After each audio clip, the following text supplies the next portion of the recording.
Salut à tous et bienvenue sur l'OM au café. Ravi de vous retrouver pour ce rendez-vous matinal après une victoire de l'Olympique de Marseille. On était ensemble, tiens, c'était vendredi, après le match contre Feyenoord et j'étais là à vous dire, les gars, sans faire du René Malville, faites pas chier, ne demandez pas si ça va, parce que non, ça ne va pas. Eh ben là, ça va beaucoup mieux. Voilà, comme quoi, hein, il faut pas grand-chose. Cette victoire-là, et cette victoire, ce n'est pas grand-chose en même temps, parce que ce n'est pas anodin, c'est pas un petit truc comme ça de rien du tout. C'est pas mal de gagner sur ce score-là chez nos amis l'Orienté. Ça fait du bien et c'est un peu ce que nous dit LOL 65 OM, sacré soulagement cette victoire à Lorient. Allez, pendant un gros quart d'heure, on va échanger sur cette victoire, sur autre chose, sur ce que vous voulez, les amis. Je vous lis avec grand plaisir. Tiens, il y a Zouti qui nous dit bonjour from London. Merci à tous depuis des années. Bah, écoute, c'est plaisir. Anthony du Morbihan, tiens, qui est peut-être resté sur place, qui était peut-être au stade hier, on ne sait pas. Tu nous le diras. Encore bravo au groupe hier qui, malgré le contexte, a su faire le taf, pas assez souligné. Et c'est vrai, Croco Nono, c'était le 11e match en 35 jours. Une sacrée perf quand même de la part de l'OM. Et c'est bien de finir cette série par une victoire. Là, on va avoir une semaine pour préparer Rennes et ça va tout changer. Jolazniak, alors ça va, Romain? Ouais, là, ça va beaucoup mieux. On peut se poser cette question. Ninja qui nous dit, ouais, mais ça en est où l'infirmerie? L'infirmerie, écoute, ça devrait aller. Bon, alors, Dimitri Payet, c'est mort. Cédric Bakambu, je pense, c'est mort. Mais pour tous les autres, on va voir au jour le jour, mais on pourrait tous les récupérer. Celui qui nous dit Longoria ou Sampaoli peuvent-ils aussi jouer à Rennes si on continue cette cascade de blessures? Pas besoin, pas besoin, hein, vraiment, je pense que on sera bien. Et je sais pas vous, je sais pas ce que vous en avez pensé, mais moi, j'ai bien aimé l'entrée en jeu de Luis Enrique hier. Voilà, c'est tout, c'est comme ça.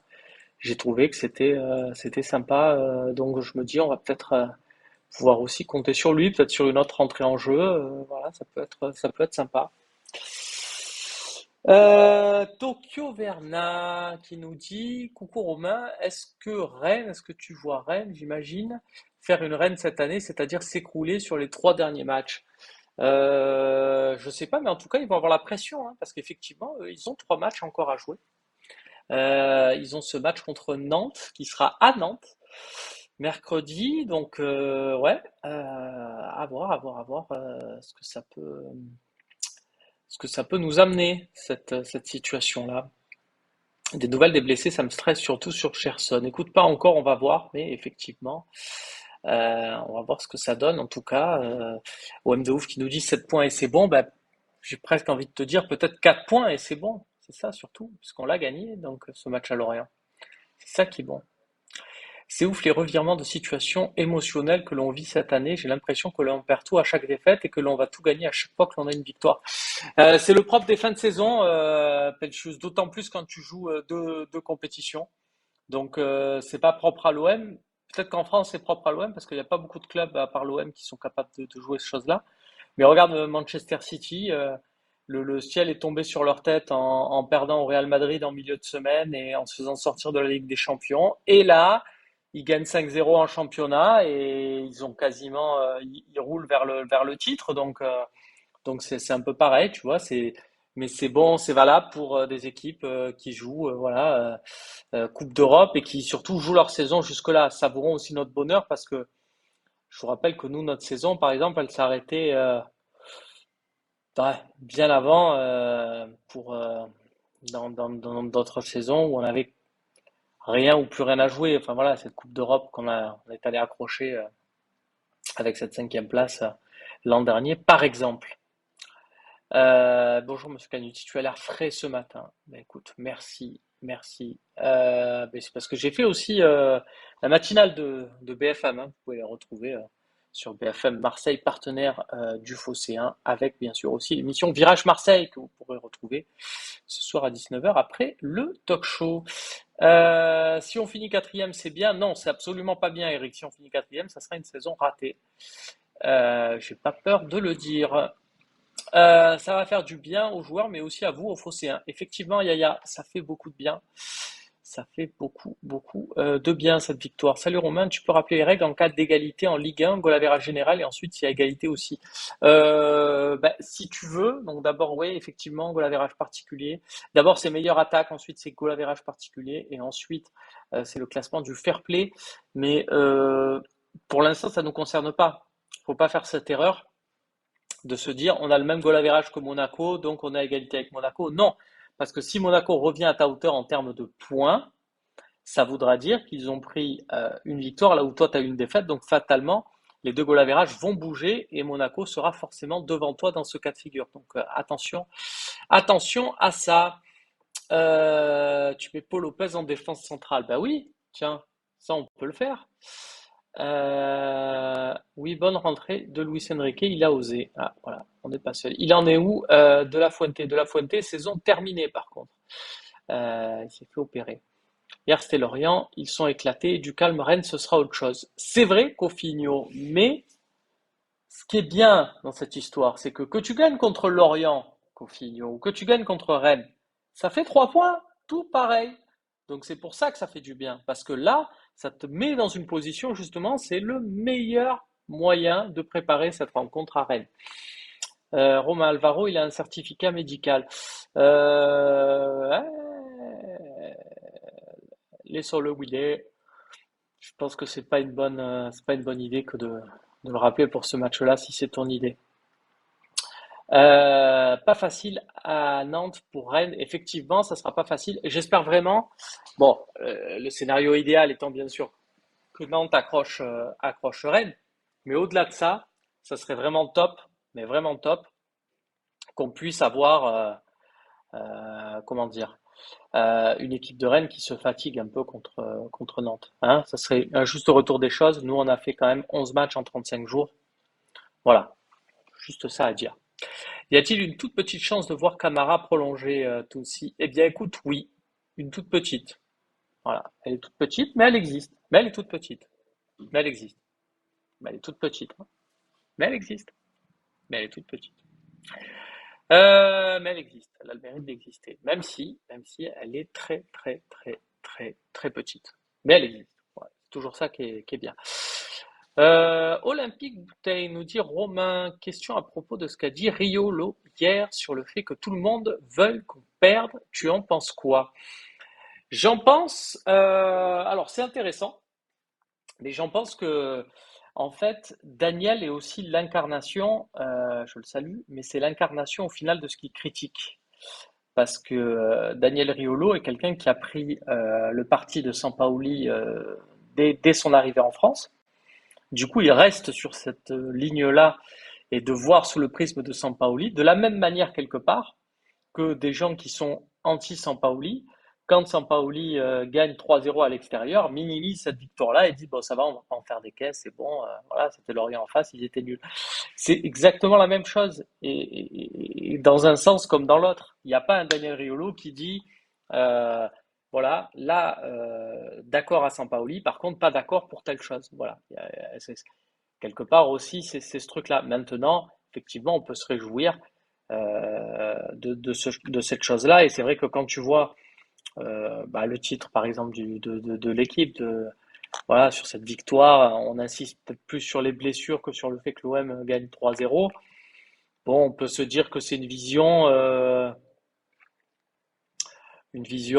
voilà, très, très partisane de cette victoire, mais ça peut être aussi le cas de certains supporters de l'OM qui sont plus inquiets de voir les blessures que cette victoire. Donc voilà, il ne faut pas faire non plus plus de procès qu'il y en a déjà. Ils vont arriver sur le terrain. Ne comptons pas sur Nantes, ils vont arriver sur le terrain avec 4 grammes dans le sang. Alors, probable, mais je te rappelle que l'OM avait 4 grammes dans le sang au moment de jouer Paris après la finale contre le Milan AC. Ça ne les a pas empêchés de massacrer. Est-ce qu'on peut comparer l'OM de 93 au Nantes de Antoine Camboiré? Effectivement, non. Mais voilà, on ne sait jamais. On ne sait jamais. En tout cas, on le regardera avec beaucoup d'intérêt, ce match. Voilà, c'est la seule fois que je vous fais cette imitation de Courbis. Soyez rassurés. Euh, Sympa qui dit rêver de jouer avec un gardien et 10 milieux de terrain sera servi samedi. Ouais, c'est une formule, hein, mais on verra un peu comment ça se passe. Salut Romain, niveau mercato, on en est où? Il y a plein de rumeurs avec le retour de Radonjic, ça va nous mettre une balle dans le pied, non? Ouais, c'est nous qui en avons parlé, tiens, de ce retour de Radonjic, puisque c'était dans un article d'Abola où il était vraiment en fond de truc. Bon, effectivement, en fait, on sait ce qu'on a dit déjà au mercato et autres, hein, ils vont pas le garder, on le sait, il va revenir, il a un an de contrat. Mais bon, je pense que selon toute vraisemblance, il y a quand même une solution qui sera trouvée pour lui. Bon, voilà, enfin, je veux dire, il a eu une chance, une deuxième chance, une troisième chance, une quatrième chance. Voilà, enfin, je veux dire, il y aura une solution, je pense, qui sera trouvée. Ça va être encore un beau taf pour Pablo Longoria cet été. C'est deuxième ou quatrième. La troisième place, c'est l'horreur avec ses barrages. Euh, je suis pas sûr, hein, Titch, à choisir quand même. Je préfère finir troisième que quatrième. Mais on n'y est pas, hein. On n'y est pas. Le vrai objectif, c'est d'être deuxième. Donc voilà. Soyons deuxième et regardons Rennes ou Monaco galérer en barrage l'été prochain, tranquillement, en charentaise. Alors, effectivement, pas en charentaise, parce que ce sera l'été, il fait chaud. On sera plus sur de la tongue. Eh ben, ça sera pas plus mal. Papo Gay Gendouzi. Romain, tu suis la N2 jusqu'à la fin de saison ou t'es passé à autre chose? Ben, je crois que eux aussi sont passés à autre chose, hein. Donc on va tranquillement se concentrer sur la saison prochaine et ce championnat en N3 et de voir un peu où on se situe à ce niveau-là. Et si c'est une bonne chose, au final, peut-être, hein, peut-être que c'est une bonne chose, que c'est mieux de jouer le haut de tableau de N3 que le maintien en N2. On verra bien. On verra bien l'an prochain. À mon avis, il y a plus de chances qu'on l'appelle Boubacar Flamini l'année prochaine. Bah, attention, attention quand même. Je vous rappelle que Flamini, il n'avait pas signé son premier contrat pro à l'OM. Donc il y a quelque chose de différent. Euh, et quand bien même on lui faisait absolument pas confiance aussi, je vais pas dire qu'il a eu raison, mais bon, voilà. Robin, vous avez de sacrées affiches sur le mur du Phocéen. Tu nous fais un tour de tout ça. Eh, effectivement, tiens, regarde, je te montre, il y en a d'autres ici aussi. Voilà, on a un petit mur Hall of Fame, comme on dit dans le jargon. Allez, les amis, je continue, je poursuis, je prends. Tu préférerais qui en troisième et pourquoi, s'il te plaît? Euh, euh, alors, il y a deux raisonnements, c'est super intéressant aussi. Donc, on part du principe que l'OM va finir second. On va finir second. Mais c'est vrai que c'est intéressant ce que tu dis par rapport au fait de finir, qui on veut voir finir troisième. Parce qu'il y a deux écoles et c'est bien de présenter les enjeux. Soit tu souhaites que le club français se qualifie en Ligue des Champions, le troisième, se qualifie en Ligue des Champions, donc rejoigne Paris et l'OM dans ce cas de figure, en Ligue des Champions, parce que tu pars du principe que ça va être une bonne chose pour l'indice UEFA. Voilà, et que tu te dis à Monaco va pouvoir nous faire du bien, pourquoi pas.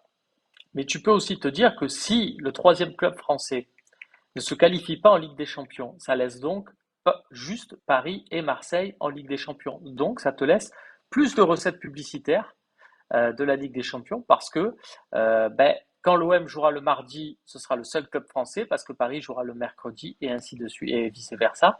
Et donc du coup, l'OM aura un peu plus d'argent que si il y a aussi Monaco par exemple et que sur des journées, ça sera Monaco et Rennes le mardi et Paris seul le mercredi. Donc, tu vois, y réfléchir, ça peut être intéressant.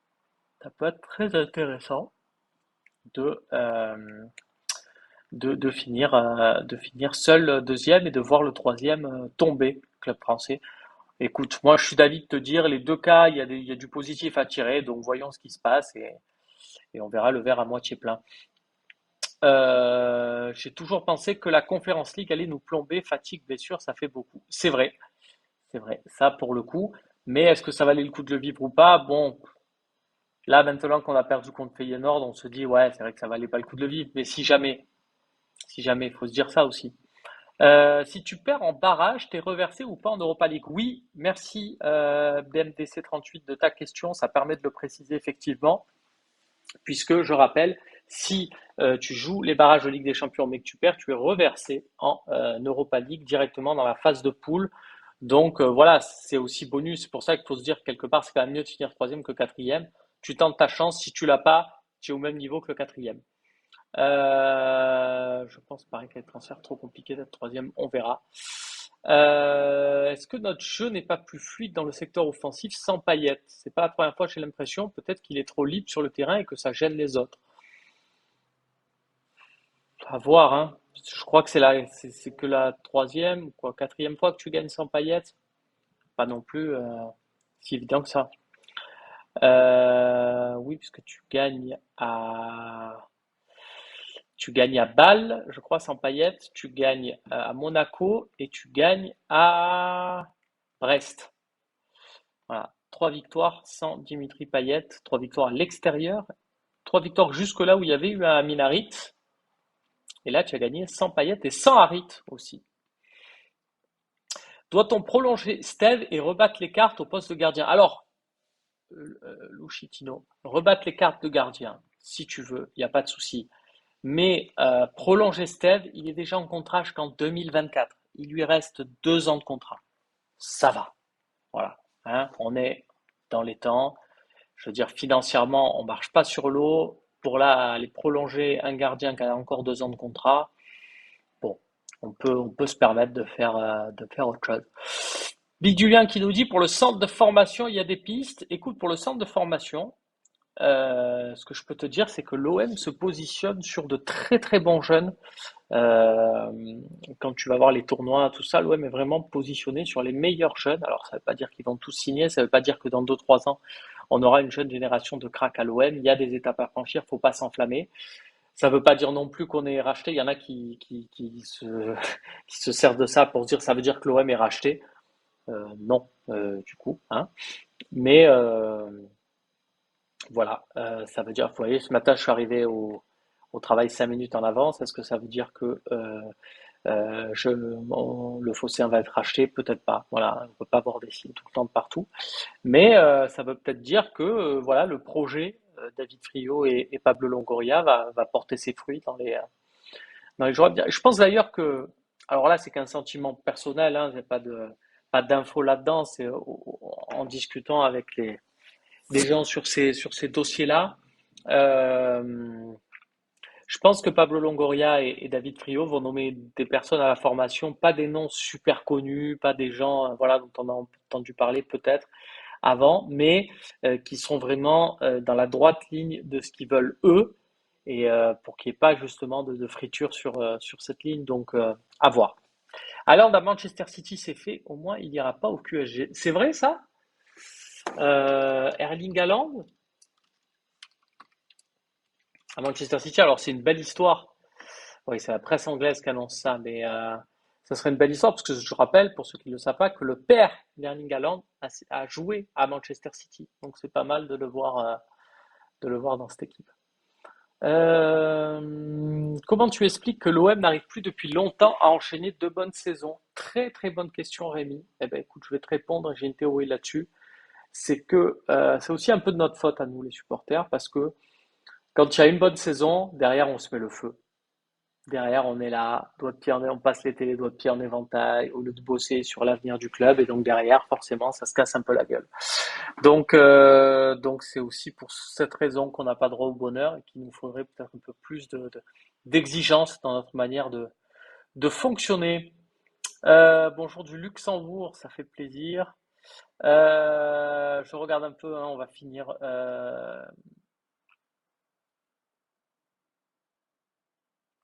Je regarde un peu vos questions, les amis, pour terminer. Très belle défaite de Lyon. Dommage que ça n'ait pas été contre nous. Et oui, évidemment. Mais après, vraiment, ce match de Lyon, j'y reviens. Ok, nous, on n'a pas fait ce qu'il fallait. Ok, eux, ils étaient très, très bien organisés contre nous. Et il y a aussi cette histoire de l'arbitrage quand même. Hein. Ça. Que pensez-vous faire des recrues en fin de contrat comme Zagadou, Grilic, Brereton Diaz ou Nketiah? Bah écoute, tu vois par exemple Nketiah qui vient de mettre un doublé là ce week-end, un mec qui a un salaire de première ligue, arriver à le faire signer à l'OM, j'aimerais bien, hein, mais ça risque d'être compliqué. Tu as réussi à vendre ce projet-là à Guendouzi, Saliba, Pascal, l'équipe de France, parce que tu arrives à leur montrer quand même quelque chose et une attraction de l'OM pour un mec comme Nketiah, enfin voilà, qui jure que par la première ligue, ça va être beaucoup, beaucoup plus compliqué. Leipzig doit finir dans les 4 premiers de son championnat pour éviter un tour préliminaire si on finit troisième. Rejoins les Pins. Je me suis fait avoir ce week-end. Voilà, je te fais l'anecdote. Je regarde le match sur mon téléphone hein, parce que je ne vais pas vous inventer. Je suis la Bundesliga en direct. Et je vois que l'Union Berlin gagne contre Fribourg 3-0. Je me dis c'est génial parce que Fribourg c'est le concurrent de Leipzig en Bundesliga. Je me dis c'est génial pour nous, c'est super. Et puis je me suis rappelé qu'en fait Leipzig, ben, ils sont sortis de l'Europa League, ils se sont fait éliminer par les Rangers. Donc au final, qu'ils finissent troisième, quatrième, cinquième, sixième, dixième, vingtième, c'est pareil pour nous pour cette fameuse troisième place. Donc bah écoutez, faites votre vie. Allez, moi j'ai envie de vous voir finir troisième, parce qu'il y a pas mal de joueurs que j'aime beaucoup dans cette équipe de Leipzig. Mais Osef, voilà. Euh, allez, on finit par Sioul qui nous fait un petit tu préfères Mercato. Tu préfères 5 espoirs prospects ou 3 joueurs confirmés et plus âgés pour le Mercato? Euh, bonne question. Bonne question, mais j'ai envie de te dire que je préfère 3 joueurs confirmés et plus âgés que 5 espoirs. Je t'explique. J'estime qu'on a quand même des joueurs là à l'OM et qu'il faut vraiment compter dessus, quoi. Tu vois, et j'aimerais bien, moi, qu'on encadre vraiment. Alors, vous allez me dire, des cadres, on en a déjà, on a les Mandanda, on a Payet et tout, c'est vrai. Et moi, j'aimerais vraiment que, voilà, ça soit l'année prochaine un Bamba Dieng. Voilà, j'ai envie. Luis Enrique de la Fuente, je les oublie pas. J'ai vraiment envie de les voir. Pape Gay. Voilà, on en a quand même des jeunes. J'ai envie que ces joueurs-là se développent. Moi, j'aime bien les équipes avec des tauliers. J'espère que on va avoir ça.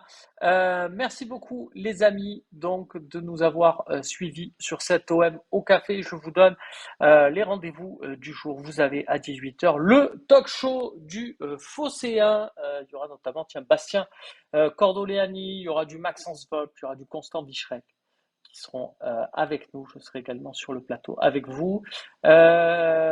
Et ensuite, à 19h, virage Marseille avec Éric Dimeco et Florent Germain sur BFM Marseille-Provence. Un rendez-vous que vous pourrez retrouver rapidement en replay sur le Phocéen. Merci à tous donc de nous avoir suivis et à tout à l'heure pour de nouveaux programmes sur le Phocéen.